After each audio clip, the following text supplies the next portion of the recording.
Hello students, welcome to just math जी। तो students, आज हम लोग अपने पहुंच चुके हैं जो हमारा जेईई मेन के क्वेश्चन का सॉल्यूशन सीरीज चल रहा है। उसमें आज हम लोग 2D ज्योमेट्री के मीन्स कोऑर्डिनेट ज्योमेट्री के क्वेश्चन नंबर 6 तक पहुंच चुके हैं। क्वेश्चन नंबर 5 तक कंप्लीट हो चुका है। तो जो बच्चे फर्स्ट टाइम इस चैनल पे आए हैं, मैं उन्हें बता दूँ कि स्टूडेंट कि ये जो वीडियो आप देख रहे हैं ये जेईई मेन के सॉल्यूशन सीरीज का ही एक पार्ट है, जिसमें कि हम लोग चैप्टर वाइज जितने भी चैप्टर्स हैं उनके जेईई मेन के जो प्रीवियस ईयर के सवाल आए हुए हैं उसके सॉल्यूशन करवाए जा रहे हैं, है ना। हर वीडियो में एक ही सवाल करवाया जा रहा है। तो जैसा कि ये जो वीडियो है इसमें हम लोग करेंगे question number 6, question number 1 to question number 5 तक कंप्लीट हो चुका है। आप नहीं देखे हैं तो लिंक इस प्लेलिस्ट का 2D ज्योमेट्री के प्लेलिस्ट का जो सवाल हम लोग करवाए हैं उसके प्लेलिस्ट का लिंक डिस्क्रिप्शन में डाल दिया हूँ, वहाँ पे आप जाके देख सकते हैं क्वेश्चन नंबर 1 से लेके 5 तक, है ना। तो ये जो वीडियो सीरीज है इसमें जेईई मेन का एग्जाम जब से स्टार्ट हुआ है टिल नाउ अभी तक जितने भी सॉल्यूशन क्वेश्चंस आए हैं सबका सॉल्यूशन करवाया जा रहा है। तो आज हम लोग करने वाले हैं क्वेश्चन नंबर 6 2D ज्योमेट्री का, जो कि हमारा आया हुआ है जेईई मेन 2019 में। ओके, ये जो सवाल है ये सेंट्रॉइड से रिलेटेड एक सवाल था जो कि बेसिक कोऑर्डिनेट ज्योमेट्री का एक सवाल है। ओके, तो देखो कैसे करते हैं। अगर आपको लग रहा है कि हो जाएगा तो मैं साइड हो जाता हूँ, आप इसका वीडियो को पॉज कीजिए और खुद से पहले ट्राई कीजिए, ठीक है। चलिए, आप चाहो तो फिर से खुद से ट्राई करो, फिर मैं करूँगा, ठीक है। वीडियो को आप पॉज करो, खुद से ट्राई कीजिए, ठीक है, फिर मैं करता हूँ। देखो इस सवाल में ना, जैसे कोई बहुत सारे स्टूडेंट्स ये कर लिए होंगे, बहुत देखो कितना इजी आया हुआ। आपको बस एक तरह का ना फोबिया है कि जेईई मेन या एडवांस है। हाँ, एडवांस में मानते हैं कि क्वेश्चन नाम में ही एडवांस है तो क्वेश्चन उस लेवल का रहता है, बट जेईई मेन में हर सवाल उस लेवल का नहीं रहता है ना। जैसे मैथ्स में 25 क्वेश्चन आते हैं तो उसमें से कम 5 या 6 क्वेश्चन टफ रहते हैं, 4 से 5 सवाल एकदम ईजी रहता है, बाकी के 10 से 12 सवाल मॉडरेट लेवल के रहते हैं, ठीक है। तो ये जो सवाल है इसको मैं इजी लेवल के सवाल में रखूंगा, है ना। मैंने जैसा कि आपको बताया 4 से 5 सवाल इजी आता ही आता है ना। तो उसमें मैं इसको मॉडरेट लेवल के सवाल में रखूंगा, है ना, सॉरी इजी लेवल के सवाल में रखूंगा। तो देखो इस सवाल में क्या है, सेंट्रॉइड पूछ रहा है, ठीक है। सर्कल का क्या, सॉरी ट्रायंगल का क्या पूछ रहा है, सेंट्रॉइड पूछ रहा है। तो सबसे पहले मैं आपको एक बात बताऊं कि सेंट्रॉइड निकालते कैसे हैं, है ना। तो देखो, है ना, इस देखो एक क्लास में एक वीडियो एक क्वेश्चन करने से ये फायदा होता है कि उस सवाल से रिलेटेड जितना भी कंसेप्ट हो वो अच्छे से रिवाइज कर ले, ठीक है। तो देखो जैसे मान लो ये एक ट्रायंगल है ABC, ठीक है, और ये इस कोऑर्डिनेट है A का x1 y1, B का कोऑर्डिनेट है x2 y2 और C का कोऑर्डिनेट है x3 y3, ठीक है। अब इसमें क्या करना है, अपने को सेंट्रॉइड निकालना है। तो सेंट्रॉइड क्या होता है, मीडियन का पॉइंट ऑफ इंटरसेक्शन। क्या होता है, मीडियंस के पॉइंट ऑफ इंटरसेक्शन। जैसे ये AD हो गया, ये BE हो गया और ये हो गया अपना CF हो गया, है ना। मान लो ये सब मीडियंस हैं तो ये हो गया सेंट्रॉइड। और सेंट्रॉइड का कोऑर्डिनेट अगर मैं मान लूँ अल्फा कॉमा बीटा मान लेता हूँ, मान लो मैंने अल्फा कॉमा बीटा मान लिया सेंट्रॉइड का कोऑर्डिनेट, तो जो अल्फा होता है ना, जो अल्फा होता है वो होता है तीनों वर्टेक्स के x कोऑर्डिनेट को ऐड कर दो, उसको 3 से डिवाइड कर दो, मतलब x कोऑर्डिनेट का एवरेज होता है, ऐसा समझो, है ना। x कोऑर्डिनेट का तीनों वर्टेक्स के x1 plus x2 plus x3 upon 3, ये हो गया अल्फा। अल्फा क्या है, सेंट्रॉइड का x कोऑर्डिनेट। और जो बीटा होगा ना, जो बीटा होगा वो क्या हो जाएगा, तीनों बीटा मतलब सेंट्रॉइड का y कोऑर्डिनेट। तो क्या करो, तीनों वर्टेक्स के y कोऑर्डिनेट को ऐड कर दो और उसको 3 से डिवाइड कर दो, ठीक है। बस ऐसे ही हम लोग सेंट्रॉइड का कोऑर्डिनेट निकालते हैं। बस यही होता है लॉजिक, फॉर्मूला बोलो, जो भी बोलो, रिजल्ट बोलो, सेंट्रॉइड को ऐसे ही फाइंड आउट किया जाता है। आई बात समझ में। तो इस सवाल में देखते हैं क्या दिया हुआ और क्या करना है, ठीक है। तो देखो a triangle has a vertex, एक ट्रायंगल है जिसका वर्टेक्स दिया हुआ है, क्या दिया हुआ है, ट्रायंगल का एक वर्टेक्स दिया हुआ है 1,2 and the mid points of the two sides through it are, ठीक है। देखो एक वर्टेक्स का कोऑर्डिनेट दिया हुआ है, मान लो A का कोऑर्डिनेट मान लो इसमें दिया हुआ है ना, A का कोऑर्डिनेट मान लो 1,2 है और B और C का कोऑर्डिनेट नहीं दिया हुआ है। A और B से ये जो दोनों साइड्स है ना, मतलब जो A से एक साइड गया है, एक B से जो साइड गया है, थ्रू इट इसलिए लिखा हुआ है। देखो साइड तो यहाँ पे 3 है, तो हमें ये समझना है कि कौन से साइड का मिड पॉइंट दिया हुआ है। तो जो साइड गिवन वर्टेक्स से पास कर रहा है, जैसे ये साइड और ये साइड, इस साइड का मिड पॉइंट नहीं है, साइड AB और AC का मिड पॉइंट दिया हुआ है। Then the centroid of this triangle is, ठीक है। सुनो देखो कैसे करेंगे सवाल को, आप इसको लिख लिए हो तो मैं इसको रफ कर रहा हूं, ठीक है। चलिए इसको मैं कुछ मान लेता हूं, मानूंगा क्यों, ये दिया हुआ है 1,2, ये x2/2 हो ही गया है ना। अब इसका क्या निकालना है सॉरी है ना। मान लो ये मिड पॉइंट f का कोऑर्डिनेट मान लो दिया हुआ है -1,1 और e का कोऑर्डिनेट मान लो क्या दिया हुआ है 2,3 है ना, ऐसा दिया हुआ है। अब आप कहोगे सर f का कोऑर्डिनेट क्यों मान रहे हो आप, d का भी क्यों नहीं मान सकते हो, d और e का क्यों नहीं मान रहे हो, या फिर आप f और d का क्यों मान रहे हो, f और e ही का क्यों मान रहे हो। ऐसा इसलिए मान रहा हूं क्योंकि सवाल में दिया हुआ है ये जो मिड पॉइंट है ना, उस साइड का मिड पॉइंट है जो थ्रू a से पास कर रहा है, सवाल में ऐसा लिखा हुआ है ना। And the mid points of the two sides through it का मतलब है थ्रू दिस है ना, ये इट का मतलब इस यहां से पास कर रहा है ना, इसीलिए मैं इसको माना हूं। यहां तक चमक गया। अब देखो क्या करेंगे, अब अपना काम है, अगर मान लो बाय चांस ये मिड पॉइंट नहीं होता, ये -1 और 1 बी का कोऑर्डिनेट होता और 2 और 3 सी का कोऑर्डिनेट होता, तो कैसे फाइंड आउट करते, सिंपल, तीनों को जैसे जी का एक्स कोऑर्डिनेट कैसे निकालते, अल्फा कैसे निकालते, तीनों वर्टेक्स के एक्स कोऑर्डिनेट को ऐड करके 3 से डिवाइड करेंगे, और वाई कोऑर्डिनेट कैसे निकालेंगे, तीनों वर्टेक्स के वाई कोऑर्डिनेट को जोड़ के 3 से डिवाइड कर देते। बट यहाँ पे हमें ये नहीं दिया हुआ है ना, बी और सी का कोऑर्डिनेट नहीं दिया हुआ है, किसका कोऑर्डिनेट दिया हुआ है, एफ और ई का कोऑर्डिनेट दिया हुआ है। तो देखो यहाँ पे ना मिड पॉइंट थ्योरम अप्लाई करेंगे, पहले हम क्या करेंगे, बी निकालेंगे, फिर सी निकालेंगे एंड देन सेंट्रॉइड का फॉर्मूला लगाएंगे, ठीक है। तो देखो, तो बी कैसे निकलेगा है ना, देखते हैं। देखिए मिड पॉइंट थ्योरम क्या कहता है, मैं एक बार आपको रिवाइज करवा देता हूँ। जैसे मान लो एक पॉइंट P है, एक पॉइंट Q है, ठीक है। मान लो P है अपना लेट्स से मान लो यहाँ पे x1 y1 और Q है मान लो x2 y2, ठीक है। और ये R इसका मिड पॉइंट है और R का कोऑर्डिनेट मान लो x, y है ना, R क्या है इसका मिड पॉइंट है। ओके, ये क्या है बच्चा, मिड पॉइंट है ना, ये मिड पॉइंट है। तो जो R का कोऑर्डिनेट होगा ना, क्या करेंगे, R का जो x कोऑर्डिनेट होगा, इस दोनों के x कोऑर्डिनेट को जोड़ दो और 2 से डिवाइड कर दो। मिड पॉइंट थ्योरम इसी को कहते हैं। मिड पॉइंट निकालने का क्या तरीका होता है, जैसे ये है ना, चलो हटाओ, है ना, ये वाला मान लो पॉइंट का कोऑर्डिनेट दिया हुआ है और इस पॉइंट का कोऑर्डिनेट दिया हुआ है, और जहाँ पे मैं फिंगर से पकड़ा हूँ इस मार्कर को, ये मिड पॉइंट है मान लो, है ना। तो इसका जो x कोऑर्डिनेट होगा, इस पॉइंट का जो x कोऑर्डिनेट होगा, वो इन दोनों एंड के x कोऑर्डिनेट को ऐड करके 2 से डिवाइड करेंगे, और इस पॉइंट का जो y कोऑर्डिनेट होगा वो इसके और इसके y कोऑर्डिनेट को ऐड करके 2 से डिवाइड करेंगे। ओके, तो वही यहाँ पे होगा है ना। और y कोऑर्डिनेट कैसे निकालेंगे, y1 + y2/2, ठीक है। तो इसी कंसेप्ट को इसमें अप्लाई करते हैं, ठीक है। तो देखो यहाँ से 2 चीज रिवाइज हो जाएगा हमारा, सेंट्रॉइड निकालना कैसे है और मिड पॉइंट कैसे निकालते हैं, ये दोनों हमारा क्या हो गया, रिवाइज हो गया इस सवाल से। तो देखो कैसे करेंगे, तो f का जो x कोऑर्डिनेट होगा, f का x कोऑर्डिनेट क्या है बच्चा, -1 है ना। ये जो x कोऑर्डिनेट है ये क्या होगा, दोनों एंड पॉइंट के दोनों छोड़ के x कोऑर्डिनेट को ऐड कर दो। तो a का x कोऑर्डिनेट 1 है और b का x कोऑर्डिनेट क्या है, x2 है, ऐड कर दो और 2 से डिवाइड कर दो। तो ये जो हो जाएगा, इसको 2 से इधर लाओ, -2 हो गया, 1 + x2, तो यहाँ से x2 की वैल्यू कितनी हो गई, -3, ठीक है। उसी तरह y2 निकालते हैं। y2 कैसे निकलेगा, ये f का y कोऑर्डिनेट जो है 1, वो क्या हो जाएगा, a के y कोऑर्डिनेट प्लस b का y कोऑर्डिनेट को जोड़ दो और 2 से डिवाइड कर दो। ये 2 इधर आ गया, तो ये हो गया 2 + y2, ये 2 कैंसिल हो गया, तो y2 का वैल्यू कितना आ गया, 0 है ना, y2 आ गया 0। तो बताओ b का कोऑर्डिनेट क्या आ गया, b का कोऑर्डिनेट आ गया -3, 0। सिमिलरली अब हम c का कोऑर्डिनेट निकालते हैं, कैसे निकालेंगे बताइए। जैसे अब c का x कोऑर्डिनेट कैसे निकलेगा, ये था ये फॉर b के लिए था, अब हम करते हैं फॉर c, है ना, फॉर c। देखो कैसे निकालेंगे फॉर c, ये a के x कोऑर्डिनेट को ऐड करो और c के x कोऑर्डिनेट को ऐड करो, है ना।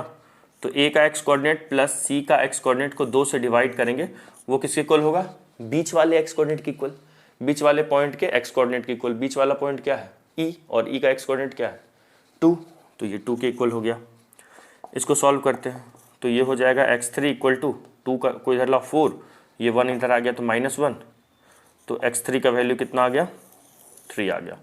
x3 क्या आ गया, 3 आ गया। सिमिलरली अब चलिए ये निकालिए, 2 + y3/2 = 3, तो y3 आ जाएगा 3 2 6, 6 - 2, y3 का वैल्यू आ गया 4, तो ये हो जाएगा 3,4।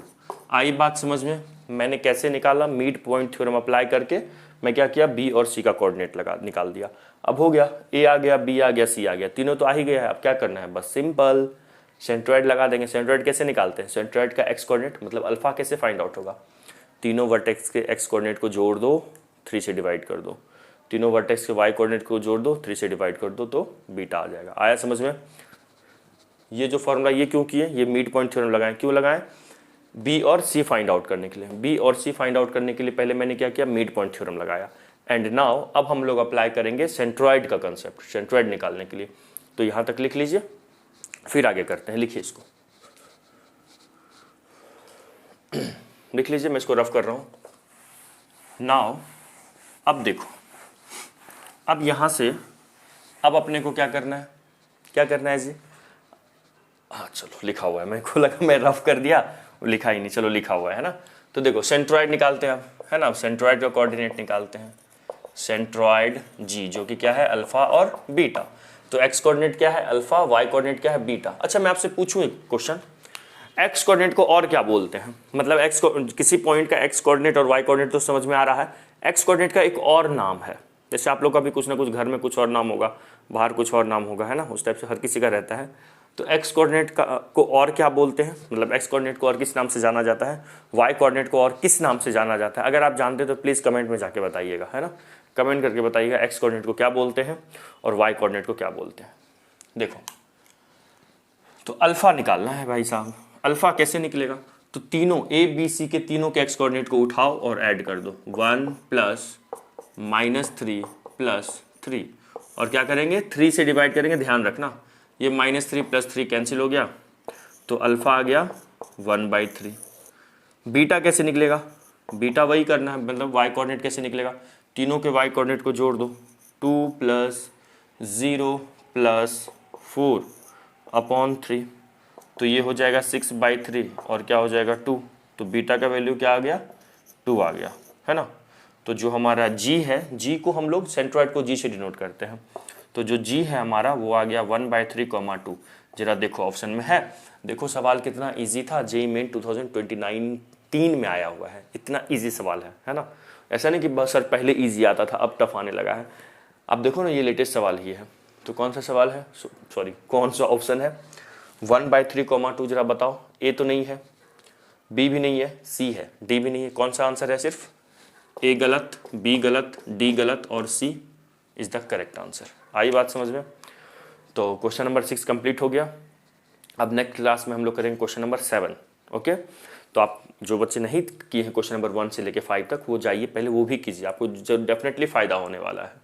ओके, हमारे इस वीडियो सीरीज़ का यही मकसद है, हर वीडियो में एक सवाल करेंगे और फिर अगला क्वेश्चन अगले वीडियो में, अगला क्वेश्चन अगले वीडियो में, चैप्टर वाइज हर क्वेश्चन का सॉल्यूशन करवाया जाएगा। ठीक है, तो मिलते हैं नेक्स्ट क्लास में क्वेश्चन नंबर 7 के साथ। तब तक के लिए bye, have a nice day, जय हिंद। Hello students, welcome to just math easy. तो स्टूडेंट्स आज हम लोग पहुंच चुके हैं, जो हमारा जेईई मेन के प्रीवियस ईयर क्वेश्चन के सॉल्यूशन सीरीज चल रहे हैं, उसमें आज हम लोग कोऑर्डिनेट ज्योमेट्री के क्वेश्चन नंबर 7 पे आ चुके हैं। क्वेश्चन नंबर 6 तक हम लोगों ने डिस्कस कर लिया है। तो जो बच्चे फर्स्ट टाइम इस चैनल पे आए हैं, मैं उन्हें बता दूं कि स्टूडेंट्स ये जो आप वीडियो देख रहे हो, ये हमारा जेईई मेन का जो प्रीवियस ईयर के जितने भी सवाल आए हुए हैं उसके सॉल्यूशन करवाए जा रहे हैं, उसी सीरीज़ का ये एक वीडियो है, जिसमें कि आज हम लोग करने वाले हैं क्वेश्चन नंबर 7, जो कि जेईई मेन 2019 में आया हुआ था, है ना। और ये कोऑर्डिनेट ज्योमेट्री के बेसिक कंसेप्ट पे सवाल था। तो स्टूडेंट्स ये जो सवाल है ये लोकस कॉन्सेप्ट पे बेस्ड है। तो मैं आपको बता दूं कि आप जो 25 क्वेश्चन आते हैं मैथ्स में जेईई मेन में, उसमें कोऑर्डिनेट ज्योमेट्री के 3 से 4 सवाल आते हैं, उसमें से एक सवाल लोकस पे बेस्ड हमेशा रहता है ना। 90% केस है कि लोकस पे बेस्ड एक सवाल जरूर आएगा। तो आप लोग जब भी कोऑर्डिनेट ज्योमेट्री पढ़िएगा तो लोकस से क्वेश्चन को थोड़ा सा सीरियसली लीजिएगा, है ना। तो देखिए, अब देखिए ये वाला जो सवाल है ये भी हमारा क्या है, कोऑर्डिनेट ज्योमेट्री का सवाल तो है ही, लेकिन ये भी सवाल लोकस कंसेप्ट से है। तो देखो क्वेश्चन में क्या था कि if a point P moves on the line, ठीक है, एक पॉइंट P है जो कि इस लाइन पे मूव कर रहा है। अब पॉइंट, अगर कोई पॉइंट मूव करता है तभी तो लोकस बनता है ना। जैसे सर्कल क्या होता है, सर्कल भी एक लोकस होता है। कैसे, किस पॉइंट का लोकस होता है? एक ऐसे पॉइंट का लोकस होता है जो किसी फिक्स्ड पॉइंट से के चारों तरफ, मतलब किसी फिक्स्ड पॉइंट्स के इर्द गिर्द कांस्टेंट डिस्टेंस पे घूमता है ना। सिमिलरली ये एक मतलब कहने का मतलब ये है कि जब भी कोई पॉइंट मूव करेगा ना तो एक लोकस बनता है, पता ही है ये आपको, है ना। तो अब अगर कोई लाइन जैसे कोई पॉइंट है किसी स्ट्रेट लाइन पे मूव करेगा तो क्या बनेगा? एक लोकस बनेगा उस पॉइंट पी का। अब देखो यहां तक आगे क्या लिखा हुआ है, स्टार्टिंग से पढ़ता हूं एक बार सवाल को। लिखा हुआ है if a point P moves on the line this, एक पॉइंट है जो इस लाइन पे क्या कर रहा है? मूव कर रहा है, ठीक है। अब लोकस देखते हैं, पी का पूछ रहा है। अगर पी इस लाइन पे मूव कर रहा होगा तो पी का लोकस क्यों पूछेगा? पी का लोकस यही लाइन हो जाएगा। अगर मैं देखो लोकस का मतलब होता है पाथ, तो मैं जिस पाथ पे चल रहा हूँगा वही मेरा लोकस कहलाएगा। तो अगर पी इस लाइन पे चलेगा तो लोकस तो इस पी का यही होगा ना। तो पी का लोकस नहीं पूछ रहा है। देखो आगे पढ़ते हैं किसका लोकस पूछ रहा है। If Q and R two fixed points, Q और आर क्या है? दो फिक्स्ड पॉइंट है, और पी क्या है? एक मूविंग पॉइंट है। अब कह रहा है क्वेश्चन में, देन होगा ये, ठीक है, then the locus of the centroid of triangle P Q R. ये पी क्यू आर एक ट्रायंगल है, उसके सेंट्रॉइड का लोकस पूछ रहा है। सुनना ध्यान से, मैं एक ट्रायंगल बनाता हूं। देखो पहले तो ये लाइन बना लो, मान लेते हैं ये लाइन इस टाइप का है ना। देखिए मैं हॉरिजॉन्टल लाइन बना रहा हूं, इसका मतलब ये मत समझना कि ये एक्स एक्सिस है ना, ऐसा मत समझना कि ये एक्स एक्सिस है। तो जैसे कि लाइन बना दिए, लाइन का इक्वेशन क्या है? 2x minus 3y plus 4 equal to 0, ये लाइन है। अब इस लाइन पे ना कोई पॉइंट P है, कहीं पे भी हो सकता है, कहीं होगा एक जगह पॉइंट P होगा। Q और R फिक्स पॉइंट है। मान लो Q यहाँ पे है, Q का कोऑर्डिनेट मान क्या लो दिया हुआ है, और R मान लो यहाँ पे कहीं है ना। और R का कोऑर्डिनेट क्या है? 3, -2, ठीक है। अब देखिए P, सुनना ध्यान से, ये हो गया। मान लो P यहाँ पे कहीं है ना, अभी एट ए टाइम मान लो P यहाँ पे है, तो इसका सेंट्रॉइड कहीं ना कहीं होगा। अब एक बात बताओ कि मान लो बाई चांस P चल के कभी यहाँ आ जाएगा, ठीक है, सुनना ध्यान से। मान लो P अभी यहाँ है तो सेंट्रॉइड यहाँ बन रहा है। P अगर यहाँ आ जाएगा तो ट्रायंगल कैसा बनेगा? तो उस केस में ये ग्रीन वाला मैं बना रहा हूँ, ठीक है, ये ट्रायंगल होगा, है ना, ये ट्रायंगल होगा। तो सेंट्रॉइड यहाँ पे कहीं होगा। तो देखो सेंट्रॉइड यहाँ से चल के यहाँ आया, इसका मतलब P के मूव करने पे सेंट्रॉइड मूव कर रहा है कि नहीं कर रहा है? कर रहा है ना। P अगर चल रहा है, देखो अगर वर्टेक्स, कोई भी वर्टेक्स इधर उधर मतलब रोटेट करेगा, मतलब चलेगा, तो ऑटोमेटिकली उसका सेंट्रॉइड को भी इधर उधर शिफ्ट होना पड़ेगा। क्यों? क्योंकि देखिए ये ब्लैक वाला एक ट्रायंगल है, ग्रीन वाला एक ट्रायंगल है। तो ब्लैक वाले ट्रायंगल के लिए P यहाँ है, ग्रीन वाले के लिए P यहाँ है। तो P मूव किया, ये यहाँ से यहाँ आया, तो सेंट्रॉइड भी तो यहाँ पे कहीं ना कहीं शिफ्ट होगा। समझ रहे हो ना, सेंट्रॉइड भी तो चलेगा कहीं ना कहीं। तो इसका मतलब सेंट्रॉइड चलेगा तो सेंट्रॉइड का लोकस भी तो होगा कुछ ना कुछ। तो वही पूछ रहा है कि सेंट्रॉइड का लोकस पूछ रहा है अपने से। आ रही है बात समझ में? तो मान लो, ठीक है, मान लेते हैं कुछ देर के लिए सेंट्रॉइड का कोऑर्डिनेट है h, k, ठीक है। सेंट्रॉइड का क्या मैंने कोऑर्डिनेट मान लिया? h, k मान लिया। आ रही है बात समझ में? एक मिनट, चलो, है ना। सेंट्रॉइड का कोऑर्डिनेट मैंने क्या मान लिया? h, k मान लिया। अब सुनना ध्यान से, क्या करूंगा मैं, देखो P का कोऑर्डिनेट कुछ तो लोगे, ले लो। P का कोऑर्डिनेट मान लो अल्फा बीटा मान लो, है ना। P का कोऑर्डिनेट क्या मान लो? अल्फा बीटा मान लो। यही P का भी चल के यहाँ आ जाएगा तो यहाँ भी तुम अल्फा बीटा मान सकते हो। मैं ब्लैक वाला ट्रायंगल लेके चल रहा हूँ, है ना भाई। P का कोऑर्डिनेट हो गया अल्फा बीटा, और अल्फा बीटा क्या? आर्बिट्रेरी है, मतलब इसकी वैल्यू चेंज हो रही है, ठीक है। क्यों चेंज हो रही है? इसी स्ट्रेट लाइन पे कहीं ना कहीं ये P रहेगा। अब जो सेंट्रॉइड का कोऑर्डिनेट एक्स कोऑर्डिनेट होता है वो क्या होता है? अगर मैं आपसे कहूँ कि h क्या होगा, सेंट्रॉइड का x कोऑर्डिनेट क्या होता है?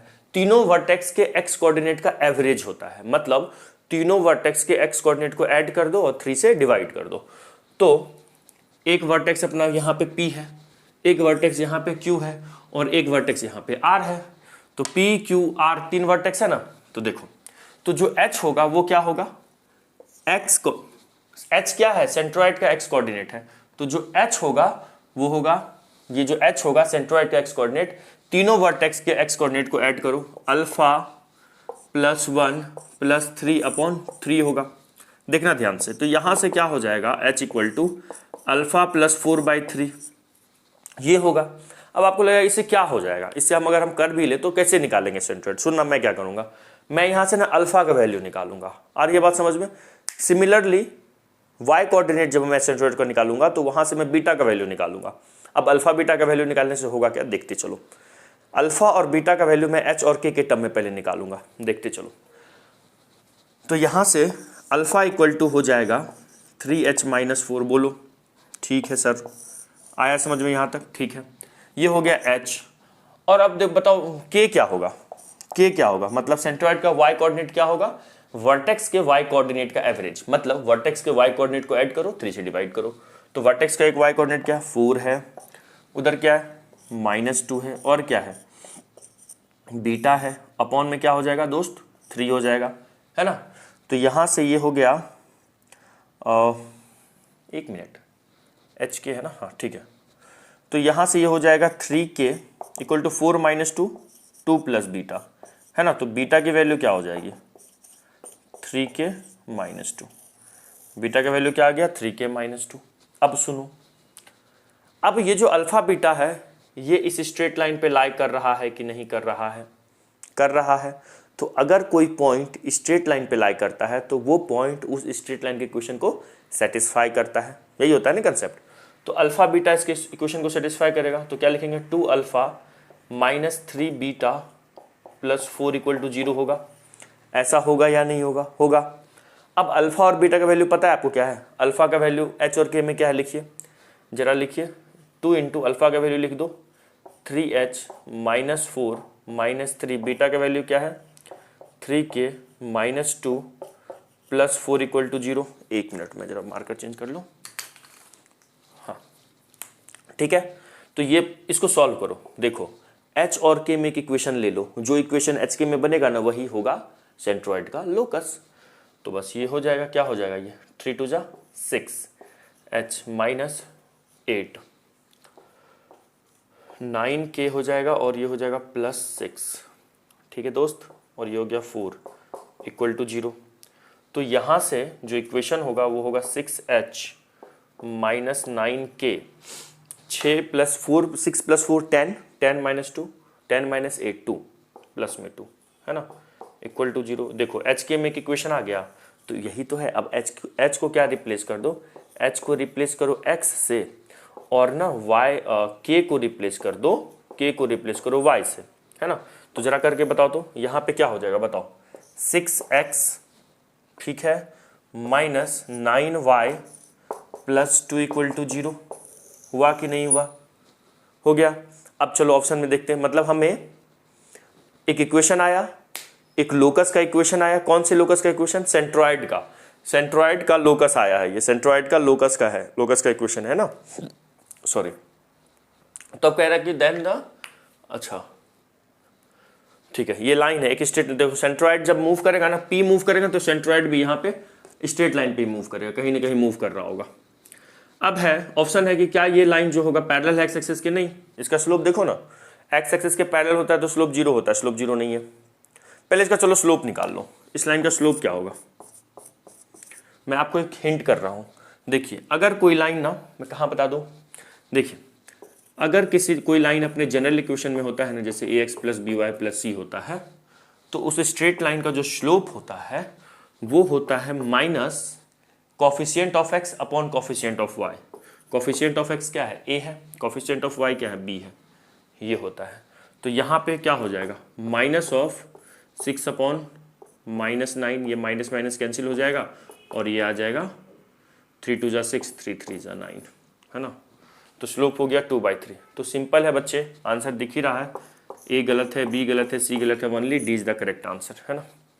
तो जो सेंट्रोइड है वो जिस स्ट्रेट लाइन पे लाई कर रहा है वो ना तो एक्स एक्सिस के पैरेलल है ना ही वाई एक्सिस के पैरेलल है, वो एक इंक्लाइन लाइन है, एक्स एक्सिस वाई एक्सिस के पैरेलल नहीं है। तो जो लाइन है उसका स्लोप क्या है 2/3 है, तो ये नहीं है, ये तो 3/2, ये 2/3 था। आया समझ में, ऐसे हो गया।